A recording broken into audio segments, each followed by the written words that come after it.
I'm John MacArthur, Senior Fellow and Director of the Center for Sustainable Development at Brookings. And I'm Zia Khan, Senior Vice President for Innovation at the Rockefeller Foundation. This is 17 Rooms, a podcast about actions, insights, and community for the Sustainable Development Goals and the people driving them. So Zia, this is our final room episode. And we're going to conclude with something that you and I care quite a bit about: gender equality. You know, John, I find one of the most powerful promises of the SDGs is a commitment to leave no one behind. It's a stated pledge that the goals and the targets should be met for all nations and all people, and for all segments of society. And this year, we took a really concerted effort and really pushed hard and worked with our moderators to push hard for gender equality to be present in all of the rooms. And that meant thinking a lot more broadly than just making sure we had gender balance across the moderators and the participants. But it also meant deep thinking and deep effort and deep attention so that all of the rooms would consider how their actions are going to advance the needs of women and girls. And that last point is an important one for us, Zia, and for our listeners to just be aware. We spend a lot of time thinking about how to make sure the gender equality bit doesn't get siloed into the so-called Room 5 conversation on Sustainable Development Goal number 5. Because when we're talking about women and girls, we're talking about half of humanity. So we can't tackle equality for half of humanity across the SDG domain without thinking about Goal 1 for poverty, Goal 2 for hunger, Goal 3 for health, Goal 4 for education, and so on and so on. It has to be thought through across all the goals. And one of the things that we realize is that a lot of people care about gender equality, but might not know how to take a next step for gender equality within their specialized domain.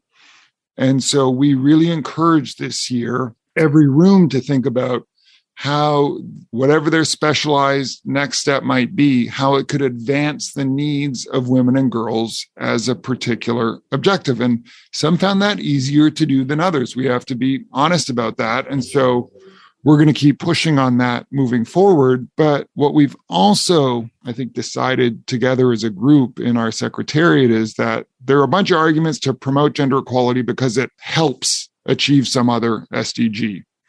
I call that the instrumentalist approach, as we've discussed. It's probably true and most certainly true in many cases, but that's not a good enough reason on its own.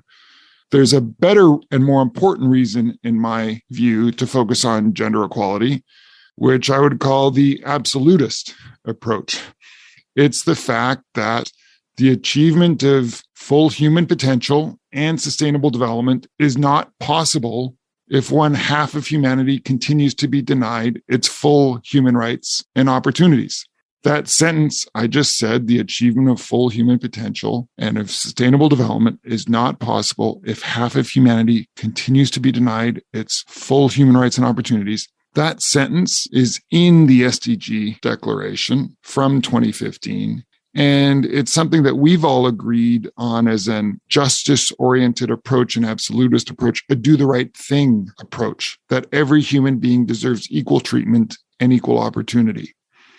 And so we, as two male co-chairs, working with our teams of mixed gender, committed to keep pushing so that gender equality is a common practical ambition across all the rooms, Zia, since the breadth of issues can only be properly resolved if they're tackled seriously from all angles. And like with everything else in 17 rooms, we don't pretend to have easy answers. We don't pretend we figured everything out, but we are going to keep experimenting and keep pushing to see how we can help this crucial challenge for all of humanity keep making progress across all the rooms, because we don't have a chance in the world of solving it across all of humanity unless we can figure out stuff like this.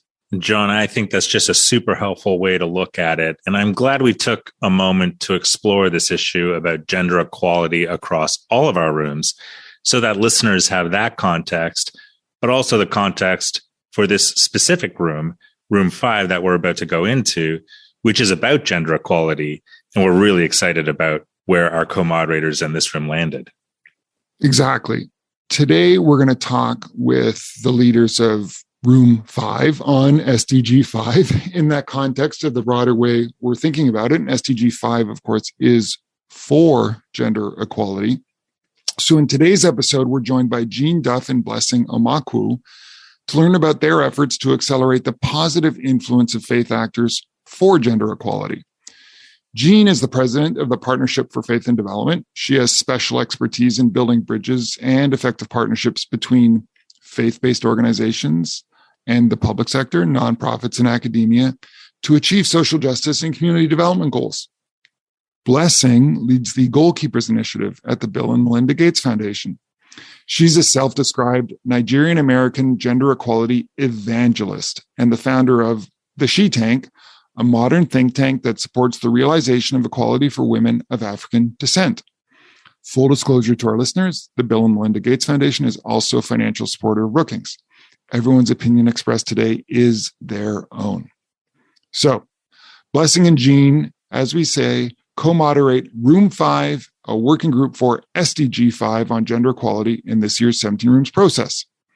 For new listeners, 17 Rooms is an approach to spurring action for the SDGs. It convenes 17 working groups, one per goal, and asks them to focus on an area within that goal that's ripe for action, and then to define some concrete next steps that can be achieved in 12 to 18 months to make progress.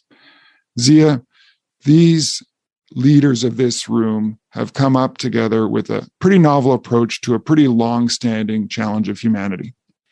And John, what's so compelling is this novel approach, I believe, is really the result of how our co-moderators were able to integrate their different perspectives that came from their different stories and work with a really diverse room to come up with a very innovative approach and a powerful approach to tackle this very important issue. Blessing and Jean are co-moderators of Room 5, the working group for SDG 5 on gender equality. This is their story. Blessing, welcome. Thank you, John. It's great to be here. And hi, Zia. Jean, such a pleasure to welcome you too. Hello, John and Zia. Very good to be back with 17 Rooms. Zia, I think it's going to be a good one.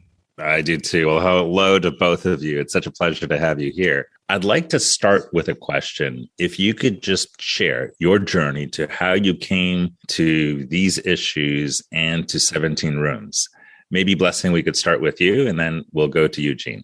Sure. So my interest in gender equality comes from a very personal place. And this year we tackled faith, which I'll come to in a second. But I grew up mostly in Nigeria. I was born in the US, but my parents moved back to Nigeria when I was younger. And I grew up with a father who always treated me like I was equal. And so the idea that I was anything less than equal never occurred to me until he got sick. And so when he got sick, we began to see all the ways that women are treated in African cultures when a man is sick or when he dies. And I remember I was about 15 years old. My father had been battling cancer for 2 years. And his family had come from the village and they had surrounded my mother. They were all making accusations saying, she was trying to kill him, just all kinds of accusations. And they took him away. And that was the last time we ever saw him. And I remember someone saying to me, I wish you were a boy, because if you were a boy, as your father's first child, you would have had to say. And that was the first time in my mind that this idea that being a boy would make me anything different from what I was. And I remember saying to myself that I don't want to ever see women go through what I saw my mother go through, and that I really wanted to fight for women's rights. My parents were both pastors. And so following my father's death, I saw all that my mother went through because people began to challenge the idea that she should leave the church. For me, it seemed strange because they had built this church together. And so that began this lifelong journey in gender equality. For the longest time, I didn't link my background in faith and religion to my work in gender equality. I was really focused on gender equality, went to law school, worked in government, worked with NGOs, and joined 17 Rooms as a part of that gender equality work 2-3 years ago, which was fascinating.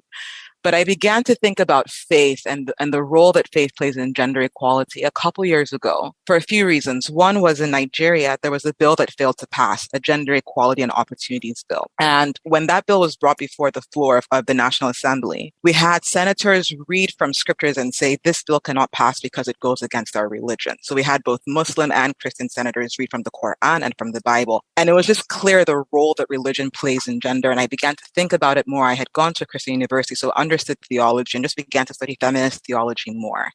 Fast forward 2 years ago, I met Melinda Gates, and I was asked to help the foundation understand the role that faith plays in religion. And that's how I met Jean, who is a fantastic expert in this space. I interviewed her when I was doing this research. And when I was asked to lead 17 Rooms this year, I thought if we're talking about gender equality, we need to think about faith, because so often religion is left out of the discourse around SDG 5. But actually, if we're going to achieve gender equality, we need to think about mindsets. We need to think about gender norms and what forms norms.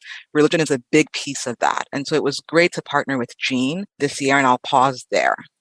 That is an amazing story, Blessing. Thanks. Jean, over to you. Well, growing up Catholic in Ireland was definitely a formative experience in my views on gender, as you can imagine. I was educated by extraordinary nuns who were independent, brilliant, academic women leaders. I had a very positive experience of the Catholic faith, but it was only when I kind of got out into the world and began to understand that the equality and the image of women that we understood in the Catholic Church in that very protected environment was certainly not widely held. And in fact, the entire frame of reference was one of inequality and oppression of women. And so being inclined as a justice warrior from early days, that really got my dander up. And I must say, it's been a part of my working interest ever since I've been a young woman. I trained first in clinical psychology, but subsequently in epidemiology. And epidemiology gave me a way to think systematically about measurable differences. And that's really what drives me. I'm interested in measurable differences, which is one of the reasons I love the SDGs so much, because of the wonderful work that's been done on the indicators and really layering that down. I've been working for many decades now in the faith world and the interfaith world, and serving as a bridge between faith leaders, faith-based organizations, and secular organizations who are trying to navigate the really complex, difficult relationship between the two worlds to deliver measurable differences and to deliver good outcomes. So on the one hand, while we recognize that faith indeed, and all faiths, can have and does have such enormously harmful influence on women and justifies it as given out by scripture, by basically codified by the divine in many cases, we also understand that faith has enormously powerful possibility for positive transformation. And that's what really motivates me in this conversation. It's how faith can deliver. Faith leaders, faith-based organizations, and faiths, and by faith I mean inclusively, all faiths can deliver real change, social and cultural transformation that make a difference for women. I'm curious, Blessing and Jean, you describe these divides between faith conversations and gender equality policy conversations. But across the divide, they're so real within each camp. The issues, if they're camps, is a fair way to describe them. I'm curious, just for our listeners, how much do you think this is a broader divide between, say, talking about policy issues and faith? Is it, in the United States vernacular, church and state separation? Or is it something that's extra special in gender equality world, or extra pronounced in gender equality world? How do you see that difference? I think it's extra pronounced in the gender equality world because of the profound differences of opinion and belief around sexual and reproductive rights. And so that is a complete no-go zone and has resulted in the breakdown of communication between the women's movement, between international development, between religious organizations. When I worked some years ago at the Washington National Cathedral, we initiated a 2-year conversation among the leadership of those 3 constituencies to discover whether and how we could go beyond this massive polarization, this massive area of disagreement, and find areas of common ground. And once we were able to agree to put this area of profound disagreement respectfully on ice, if you like, and concentrate on the areas where we could work together, it was absolutely electric. So it's a yes and answer to your question. There is a profound substantive difference of opinion, which remains and will carry forward. But there are also areas of enormous common cause and common ground. Through that process, the combined efforts of the people involved were able to raise $1.4 billion of new resources for women and girls. So these constituencies are so powerful when they come together. And Blessing, I'm curious if that tracks your take. And also, to add a layer, religion and faith conversations can often be a source of division themselves. You mentioned, Christian and Muslim in Nigeria. It's sometimes a fault line for the politics of many countries. How do we understand, again, these layers of what's a broader tension and what's something that's specific to the gender equality issues? Great question. And I agree completely with Jean. I think over the past few years, there have been maybe 3 buckets of conversations. One has been, how do development institutions advance women's rights and gender equality? And then there's gender issues within religion. And then there's a relationship between religion and development. But for some reason, the nexus between religion and gender equality and development, we never get to that nexus in conversation. And to Jean's point, I think part of the reason that happens is the people who have the loudest microphones. I think for the longest time, people who have had the loudest microphones from the faith space who are invited into development circles and vice versa have been those who espouse patriarchal views. But there's so many actors within the faith world who are doing fantastic work to advance gender equality, some of whom we invited into this room and we can come into in a second. And so I think that part of that gap has been around who gets to have the microphone. Even you mentioned, John, the divide within religions themselves or across religions. There are many people who are promoting interfaith understanding, interfaith cooperation. I don't think that we actually bring those people into the conversation enough. And so that for me has been a huge gap. But when you think about development itself, religious organizations are the oldest development actors in the world. Religious institutions are the ones who have been providing assistance to refugees, to IDPs, churches. I worked for a while in IDP camps in northeastern Nigeria. I was consulting for the UN at the time, but it wasn't necessarily the UN who had the biggest trust with refugee and IDP populations. It was the Catholic Church that was providing food and providing trauma counseling. It was a Islamic institution that was providing education for girls. And so these institutions have been doing the work for a long, long time. And I think where the work is now is bringing in those who have an understanding of how to bridge these gaps into the conversation, especially in the SDG 5 space. One thing that I'm interested in is, as I've been involved in development, it tends to take a very scientific approach. There's different fields of study, epidemiology, metrics, evidence, theories, and its goals are to reduce poverty and help people. And then there's this whole other side of faith, which uses different approaches, but has, as you were highlighting, shared goals, reducing poverty and helping people. What can we learn from faith methodologies to incorporate into what is a more science-driven development field, and perhaps vice versa? I'm curious around basically common goals between traditional development and faith, yet very different approaches. And how much opportunity is there to learn from each other? Maybe, Jean, if we could start with you. Yes, I'd love to talk to you about that, because this is an area of great interest of mine.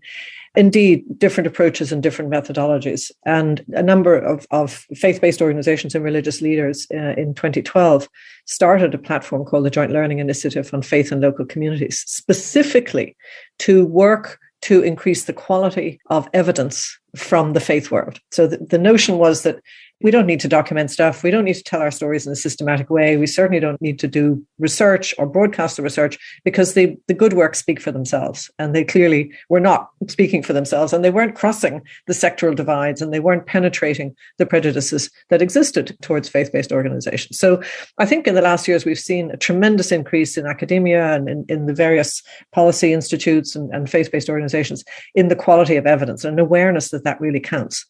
So why does faith work? Why is religion, particularly in low-income environments, the most powerful influence for change, for positive change and for negative change? Why is that? It's because of the trust in religious leaders, the position and the trust and their tradition and history of leadership. And so the question is, what is it about that is so intrinsically important? And what is it about faith itself and belief itself that makes the change? We call it the heart-mind dialogue, this powerful way that faith itself, belief, hope in the future, hope in the possible, hope in salvation. And this is universal across all faith traditions, and we have different words for it. It's how that phenomenon of heart-mind transformation actually works to make the change. Now, that's a lot more difficult to measure. But very interestingly, one of the members of our Room 5 group was Carita McDonald at UNICEF, who is their top person for social and behavior change. And under her leadership, UNICEF has developed a theory of change known as the Faith and Positive Change for Children methodology, where working with the top change folks, theory of change folks, and measurement folks around the world, they've been able to develop a methodology for thinking systematically about how to measure that transformative change that faith brings. So very interesting evolution of thinking around measurement in things that are so intangible and so hard to quantify. And once again, I'll agree with Jean around there's something to be said about the trust that religious actors have with populations. And maybe where I might slightly digress, Jean, is I think that we see religiosity not just in low-income contexts, but also even in high-income contexts. I went to college in Midwest America, the Bible Belt, as they call it. And I think the religiosity that you see there is probably the same with what I saw in Nigeria growing up. But that trust is key. There was a study that a group, Afrobarometer, did 2 years ago, 2020. And what they found, looking at 34 African countries, was that more than 9 in 10 Africans identify with a religion, and 43% had contacted a religious leader at least once during the previous year, and 19% said they had done so often. At the foundation, we found that some of our grants that have happened in the family planning space have been super successful when we have engaged faith actors. In fact, there was one grant we worked on, the NURI grant, the Nigerian Urban Reproductive Health Initiative, which was led by local actors in Nigeria. The NURI project, they worked with local actors, theologians on the ground to build trust. And what they found is that when they were able to build trust with religious actors who could then build trust with populations, that women were 70% more likely to use modern contraception. Like there was a huge difference. And why does that trust exist? I think that faith actors and faith communities are able to reach people at the most personal level. Last week, I went for a faith-based conference. It was a women's conference, women who had come from states all over the world. I met people who had come from outside the country, who had sold everything, had, taken all the money that they had. There were some who came and didn't have food, but they wanted to be there. But at that conference, people were speaking to their deepest hurts, miscarriages, speaking to the loss of loved ones. Like they were reaching people in a way that I think that we are not able to do sometimes in the policy space. So when we think about COVID, we've seen that we have not been able to increase awareness around COVID in some communities because we don't have trust. We've seen misinformation spread because we don't have trust. There's something to be learned there. But I also agree with Jean that evidence and data, we don't have that in the faith space. So even when I've been doing some of this work, I keep on hearing things like, well, what data exists to show this link between religion and gender? Or what data exists to show like faith actors have been doing X, Y, Z in this space? And we have not been documenting enough the positive work that's being done in these spaces to advance gender equality. So I'm really looking forward to seeing in this space more data being created around the role, the positive role that faith actors play. But I'm also looking forward to seeing more relationship building between religious actors and secular actors, because we often have the same goals, different means, different philosophies, different ideologies, but often similar goals. So I'm looking forward to more spaces for collaboration along these lines. John, this is so interesting. This issue of trust cuts across many of the rooms in 17 rooms, as we're all learning how, and particularly highlighted with COVID and the pandemic, that traditional quote unquote institutions aren't quite as trusted by everyone. Just witness here in the United States, the vaccination rollout, and how we may need to tap other sources, levers of trust to all get to the common goals and change that we want. I love the notion of heart-mind conversations. I think that was your phrase, Jean. And it really gets down to motivations, I think, Blessing, and where you were taking us with those threads. And it's true that it's not just the goals, it's the motivations and sources of inspiration for people. And maybe that's a nice bridge to what your room has actually been coming up with as a next step. And for our listeners, this is super interesting, I think, to me and Zia, because this is a massive, not just generational challenge. This is on the order of civilizational challenges of, the depth of some of these issues. But you and your room have been coming up with a pretty interesting next step on something you think could make a difference in 2022. Do you want to tell us a bit about that? Maybe I'll first say that I've been part of Room 5 now for the past 3 years. And my first year in room 5, 2020, Michelle Nunn was leading room 5. And I remember sitting at the table. It was, I think, the last physical convening we had before the pandemic began. I remember saying, if we're talking about SDG 5, there needs to be people from different generations. This table is not representative of generations, so there needs to be intergenerational dialogue. And Michelle was like, okay, great. So why don't you co-lead the room with me? And that began that journey of us leading together. And so when I was starting the room this year, Michelle has transitioned out of leading room 5, and I was asked to take on leadership. I knew that I wanted to continue that model of intergenerational leadership. And that's why it was so great to just have Jean be a partner in this process, because she has vast experience in this space, has done similar convenings over the years, and just knows all the key actors. And so that's been fantastic to do together. Our question this year was a simple one. What would happen if we catalyzed faith actors for gender equality? What could that look like? And it wasn't about just looking at all the challenges. I think that everyone is aware of the challenges that exist in religious spaces around gender equality. Although I'll also say that we have similar mindset challenges outside the faith space. And so there's also a villainization of faith spaces that happens often in secular discourse. But bringing together these actors, our goal was, how do we bring together some of the leading minds on faith and gender equality, people that we know are doing fantastic work to lead change in faith and gender contexts. And together we began curating that process. As you say, Blessing, I think that we're very excited to see change happening. We're seeing really opportunities and things beginning to shift in sometimes centuries-old stances on the part of religious institutions vis-a-vis gender and gender equality. We were fortunate to have the 17-room platform for Room 5 to be able to draw together some of the amazing people who are already pioneers and champions of faith and gender equality. And there is a lot out there. There's a lot to build on. So, for example, in Room 5 this year, we were fortunate to have Religions for Peace, which is the largest organization of multi-faith religious leaders around the world, and convening literally religious leadership from every tradition. They too have a Women of Faith network, which is a very powerful multinational, multi-faith organization. And we have learned many lessons from them and their recent assembly of Women, Faith and Diplomacy. So, for example, the learning and the network that Azza Karam, who's their general secretary, brought to our room was quite extraordinary. Similarly, we had the general secretary of ACT Alliance, which is a global faith-based organization in 120 countries. They have 140 members, faith-based members, about 30,000 staff. So they're truly an extraordinary organization. And their general secretary, Rudolmar Buena de Faria, is a most extraordinary male leader who has made it his business in a very disruptive and activist way to put gender justice at the center of ACT Alliance's work. I can't tell you how extraordinary this leadership is. And so to have his voice in the discussion. We also had Bani Dougal, who is a senior representative of the Baha'i community.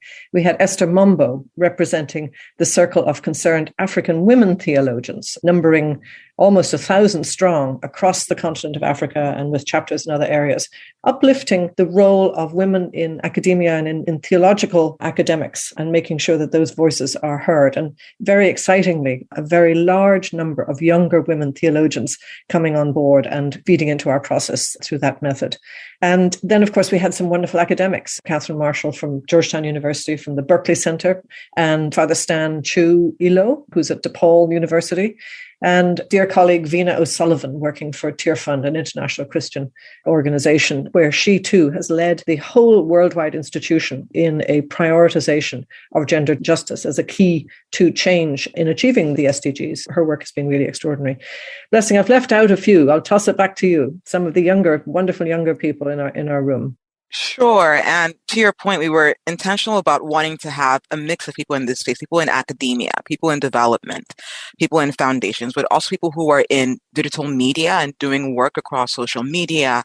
One was Nona Jones, who leads faith partnerships at Facebook and really understands the intersection of faith and technology, also the intersection of faith and race. So it was great to have her in the room. Candice Marie Benbow, who is the founder of what is called Red Lip Theology. She's a fantastic leader in the new media digital space, is well known online, and does a lot of work thinking about how faith intersects with gender, but also popular culture. 2 years ago, she put out something called the Lemonade Syllabus, which was looking at how Beyonce's work actually illustrates a lot of theology issues, including women in faith leadership. And it had over 500,000 downloads in like a week or something crazy like that. So she's a great thinker in that space.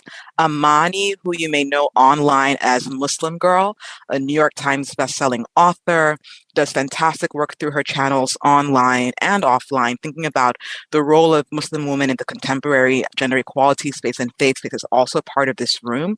And so it's been great to have their voices in the conversation. And maybe I can just add a little bit there that we were very concerned and very sensitive to trespassing on the fabulous work and leadership that's already going on, and very concerned not to duplicate, but to figure out how this process could add value, how it could amplify the efforts and complement the efforts and promote the efforts that were already underway and identify the gaps. And so we entered into an extraordinary conversation with these very wise and experienced people about where the gaps were and where they thought the power, where if we were to focus on doing something specific that would actually yield a measurable outcome, what would that be? And round and around, and there were so many interesting ideas and possibilities. But the group settled in the end on the notion of focusing on women leading change, on gender equality in faith contexts, and that this was an area that was really underknown, underserved, underfocused, that women were definitely agents of change and had been for a very long time, that they were operating in all spheres within religious institutions, within academic institutions, within seminaries. They were lay women, they were ordained women, they were theologians, they were canon lawyers, they were non-religious women advocating for change in religious spaces. And many of them very solitary, and many of them very vulnerable, and indeed in danger as they raise their profile of receiving hate speech and all kinds of threats. And so the room really guided us towards a focus on women leading change and gender equality in faith context. And the question was, what could we possibly do to support, to learn more, to build out their capacity and the wonderful work they're already doing? I'd love to dive into this just a little bit about how you came to consensus around a practical action forward. Because what I have found sometimes is a tension between diversity, particularly diversity of leaders across generations, coming from different perspectives on a conversation that doesn't usually happen itself is an intersection of two different areas. And how do you avoid the temptation or the risk of getting to a lowest common denominator just to get agreement with everyone? How do you truly synthesize the best ideas of the room into something provocative and innovative? So I'm curious if you could tell us a little bit about how did you manage this diverse group of people to land on a pretty concrete and practical action step that drew on the diversity, that didn't step on toes, and that everyone's behind? Or were there some trade-offs you had to make? Did you have to agree to disagree with some people? Did you have to sort of do the, not let perfect be the enemy of the good enough? I'm just curious if you could tell us, how did you get to that consensus and on the practical next steps? Jean, you want me to start? Definitely. It's a really good question. We're laughing because it was a difficult process for the very reasons that you've listed. You're bringing together people from different disciplinary fields, people from different generations, different faiths.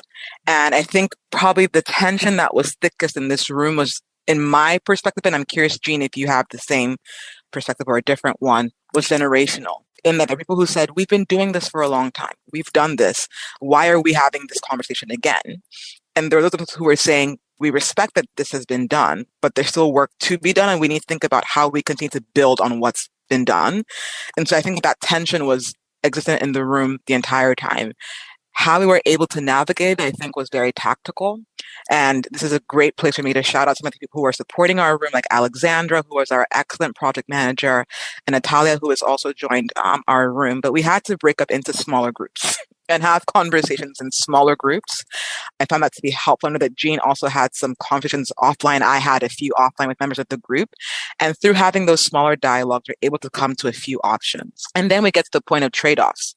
Hey, we can't let perfect be the enemy of good. Here are the options we have on the table, knowing that everyone in this group also has full-time jobs, knowing that, to Jane's point, we're not trying to reinvent the wheel, that there are many organizations doing great work, but we're trying to connect the dots. And so that allowed us to come back to the conversation with clear ideas and to move forward. But Jean, you may have different perspectives on the process, so I'll pass over to you. It was so wonderful working with Blessing, who had been around the 17 rooms a couple of times before. Obviously, I was very new to the process because it was It was a breakneck speed, I have to say, the whole process. And we got started actually even a little bit late. So it was positively miraculous and providential in this case that we were able to come up with consensus and have now a clear proposal to move forward. Yeah, look, there are always tensions in these situations. Faith-based organizations are always incredibly limited in resources. There's an inherent competition sometimes within faith-based organizations, and a great worry, given scarce resources, that whatever available resources might not be used to complement and to amplify, but rather to duplicate. The other tactic that we used, and again, wonderful work by Natalia and Alexandria, was to draft up concept notes because we were working virtually to be able to show documents and so forth for comment. And I think people were very generous and helpful and supportive in the end, and look forward to their very active participation in the Room 5 process as we go forward. Can you describe just in a sentence or two, what is the action step that's coming up in 2022? Where did you all land? Because I think it's quite interesting where you're landing, or at least what your next springboard looks like. So unfortunately, in our COVID restrictions, we are limited to a virtual gathering. So as I was saying earlier, we decided that we wanted to focus in on something that would be useful and relevant and supportive to women leading change.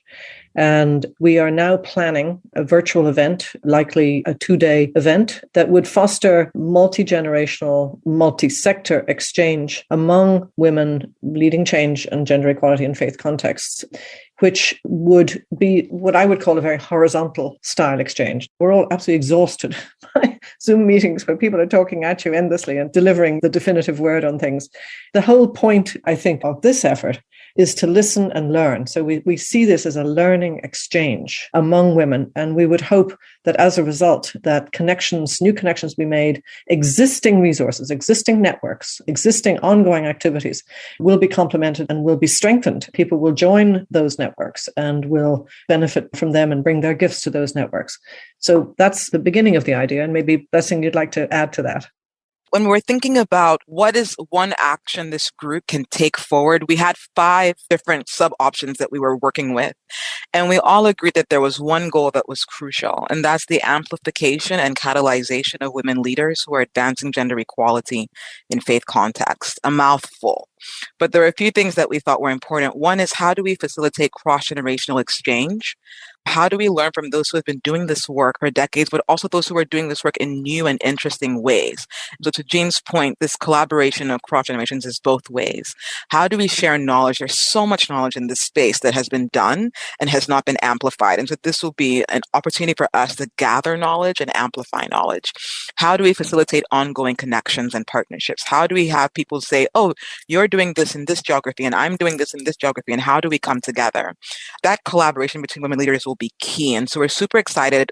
It will be a 2-day convene where we bring together women who are leading change in faith context, and a diversity of women who are doing work in the blogosphere, women who are doing work in CSOs, women who are activists, women who are in the private sector, all kinds of women who are either informed by their faith or actively working in faith context to advance gender equality will be there.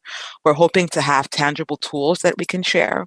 We're hoping to have meaningful conversations and not just those regular Zoom calls where people come and give their high-level chats. One of the things that I say often is that if you go to a faith convening of any type, there is energy, there is creativity, there is passion, and we want to bring those elements into this convening and hopefully catalyze work that's already happening in this space. And one thing you taught, I think Zia and myself both in this process, is the importance of a neutral space for these conversations. I'm wondering if you could just describe a little bit about that, because as I understand it, you want to frame this as a Room 5 activity. It's kind of a microcosm of the neutral space that 17 Rooms creates. And with all the resources and all the networks you bring, kind of anyone could have hosted it, but you decided, let's use a new type of space. Maybe can you share a bit about that? I'll say that a year ago, I mentioned I was doing work for the Gates Foundation where I was just talking to different faith actors and asking, how should secular actors partner with you to advance gender equality? And I asked every single person I spoke with, including Jean, who was on our interview list. And what we heard over and over again is we need neutral conveners in this space. And I think some of that goes to what Jean mentioned earlier around scarce resources. I think that there's always inherent bias when a particular group, whether it be from a particular religion or another, hosts this kind of convening. There's this idea that there could be bias or that scarce resources will go towards one group or another. And so the goal here is for this to be a Room 5 convening being a neutral convener. We are interfaith. It's not being hosted by any group from any faith. This is a neutral space for actors from different faiths to come and have conversation. Jean, I'll hand over to you. Yeah, very well said. Indeed, going to your earlier question about tactics, I mean, I think that was absolutely essential. And indeed, going back to the work I mentioned earlier at Washington National Cathedral, that neutral space has proven absolutely essential for multi-faith, multi-sector convenings. And I don't mean to suggest that religious institutions, faith-based organizations are primarily motivated by scrapping over resources. I mean, that is hardly the question. But inevitably, there are institutional characteristics and ownerships, and it's very possible that leadership by one organization would actually preclude the participation by another organization. And we wanted this to be a very inclusive platform. So neutral space and a multi-sector space. One of the things I'm most excited about going forward, and I know I'm going to learn a great deal, is the emphasis on communications and social media and the participation by young leaders, young faith leaders who are already extremely skilled and activist in that space. And we've heard from a number of the conversations about what women leading change might want and might find useful. We've heard repeatedly a need for scaling up skills in communications and in social media. And so that's going to be a very exciting aspect and dimension of this platform. Zia, this is making my heart move and my mind spin in thinking about both the content, but also the approach. And I'm curious, you from the foundation side see so many different types of efforts of people trying to create change. And you and I have talked a lot about how 17 Rooms can advance or support progress on gender equality across all the rooms. I'm curious how you reflect on where we are in this conversation. It's been a fascinating conversation, and wearing my innovation hat, anytime you can bring diverse networks, diverse disciplines, diverse thinking, diverse generations together, there will be creative sparks. And what I find most encouraging is recently came across this expression of how small groups can harness and curate courage. Large groups tend to become a bit unconscious. And so the energy that I think this small group that Blessing, you and Jean have curated as part of 17 Rooms and can disseminate with this upcoming convening and going forward is really, really exciting around all the levers that need to get pulled on, both from just narrative mindset perspective in so many aspects of life that the COVID crisis really revealed to us as all the gender issues in so many dimensions that we saw in work and we saw in emergency workers and we saw how disproportionately it was affecting women and girls. I think there was such an awareness created, and it's energizing to see this opportunity that could come out of it, and that 17 Rooms helped accelerate. But so grateful, Blessing, Jean, to you for your leadership and leading this group and building the courage. Well, thanks to both your institutions for giving us the platform to be able to raise the importance of faith as a change agent around gender equality. And it's just been wonderful working both with Brookings and the foundation. I'd just like to say with tremendous humility that our goal is really to honor the vast ongoing work. So we had a small room. We had small numbers of individuals who themselves represent huge networks. But don't for a second imagine that this work isn't being carried forward by thousands and thousands of courageous women leaders working in faith contexts. And we would see this, and we'd be very much hopeful that this is the first step, as Blessing said, a catalytic step that joins folks who don't necessarily know each other, that complements existing work, and that would spark a whole series of follow-on activities that would continue to strengthen and support and encourage and honor the work that is already underway. I agree, Jane. I'm looking at what we began as the start of funders also being a part of this dialogue. It's been fantastic to have both Brookings and Rockefeller support this vision. When I said, hey, I want to curate the room around faith and gender, I actually thought you both were going to say no and I'd go about my way. And so I was really pleased that you were open to this idea. And I hope that this becomes a model for other organizations who have resources to bring faith actors into the conversation. Because as Jean mentioned, there are so many people. I have spoken to organizations, theologians, academics, data nerds. I mean, people who are working on this issue around the world and have been doing so for decades, have been doing so on so many different issues. And so I hope that it's the start of many more kinds of conversations like this to come. I was talking to one theologian a while ago, and she said something that still resonates with me all the time. And she says, religious people bring with them a belief in a higher power that can propel them to do almost anything. And it's a resource, a different type of resource that has not been explored enough to drive social change. As I think about the year that we're stepping into and where we've been in the past with Generation Equality Forum, I think that there's so much power in faith spaces that can drive immense and incredible change. And so I hope that this becomes just one piece in so many moving pieces to create change and to get us closer to SDG 5 by 2030. We're going to have to start to tie up this amazing conversation shortly. And I think Zia is going to help bring us home in a sec. But I wanted to ask both of you, because you are so deep in the trenches on the policy debates, but also so thoughtful on all the tactics, as has been so clearly revealed in this conversation. We in the 17 Rooms process this year asked every room to think about how their action steps, insights could advance the needs of women and girls. We even did a survey at the beginning of the process. How comfortable do you feel, to engage on this content? And we got a range, not surprisingly, a range of degrees of comfort. People often think, gender equality, I'm not expert in that. Call the experts. You guys are adding a layer, crucially, as you've discussed, around faith communities and gender equality. I'm curious what you think the key learnings are for people who are working on other SDGs who feel less comfortable to talk about gender and less comfortable to talk about faith. I'm sure you each have your own views. So Blessing or Jean? Of course, I'm going to take the faith angle. I mean, I was absolutely delighted to see that you were looking at every SDG through the lens of gender and very interested in the survey results and encouraging that.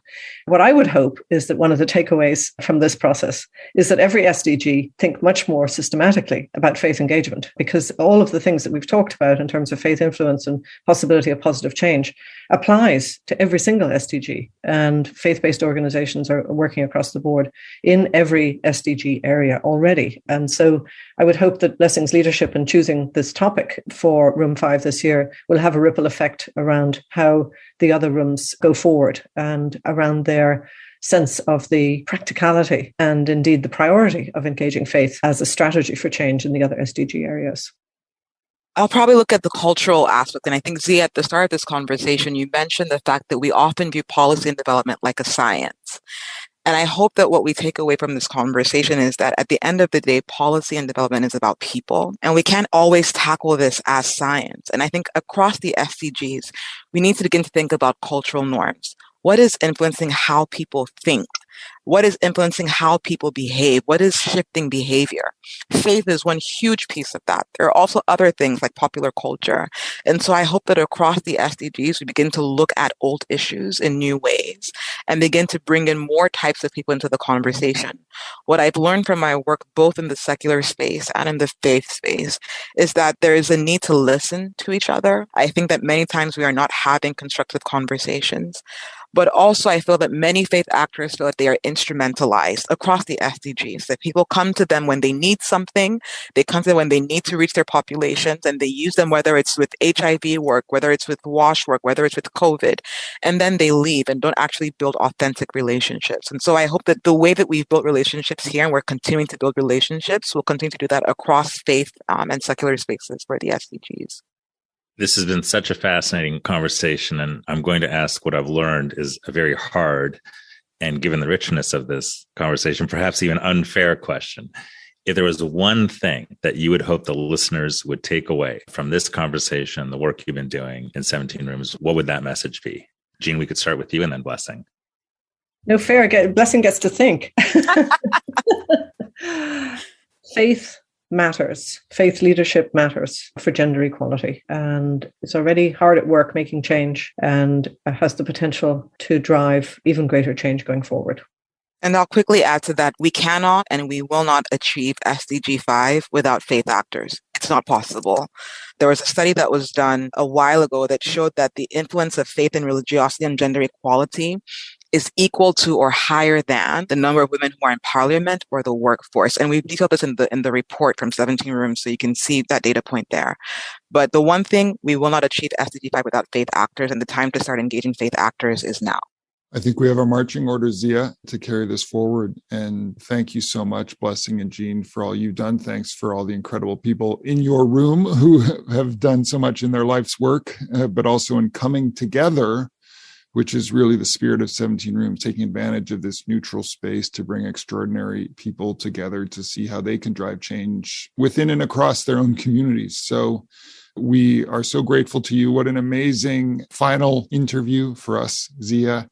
And SDG 5 is of paramount importance to all of us, but gender equality across goals 1 through 4 and 6 through 17 is also of paramount importance to all of us. So we thank you for bringing the message to the entire 17 Rooms community. Thank you for having us. Thanks so much.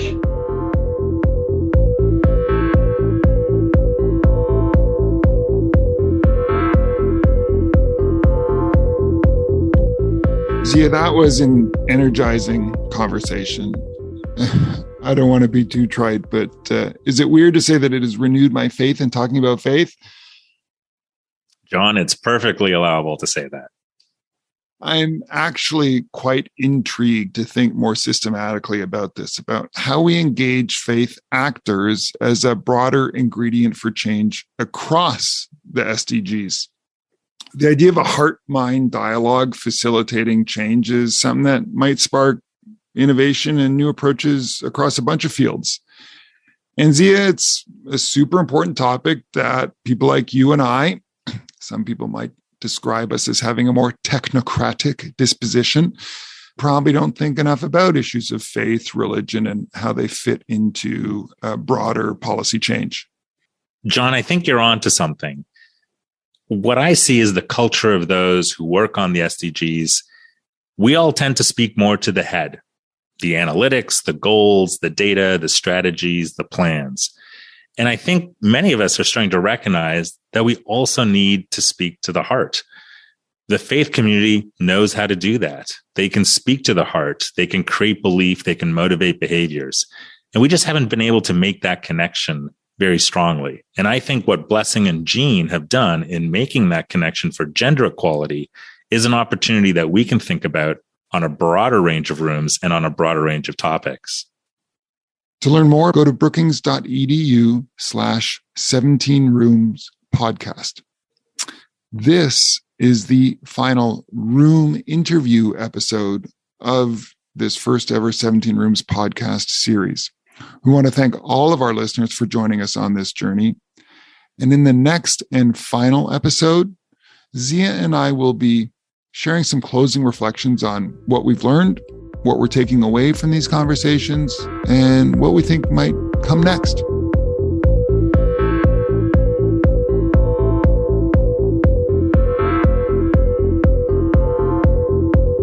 I'm John MacArthur.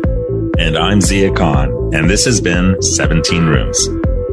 Our thanks go out to the guests you heard today and also to the production team, including Fred Dews and Alexandra Bracken, producers, Jacob Taylor, associate producer, Gaston Reboredo, audio engineer, and Nicolette Kelly, audio intern. The show art was designed by Katie Maris.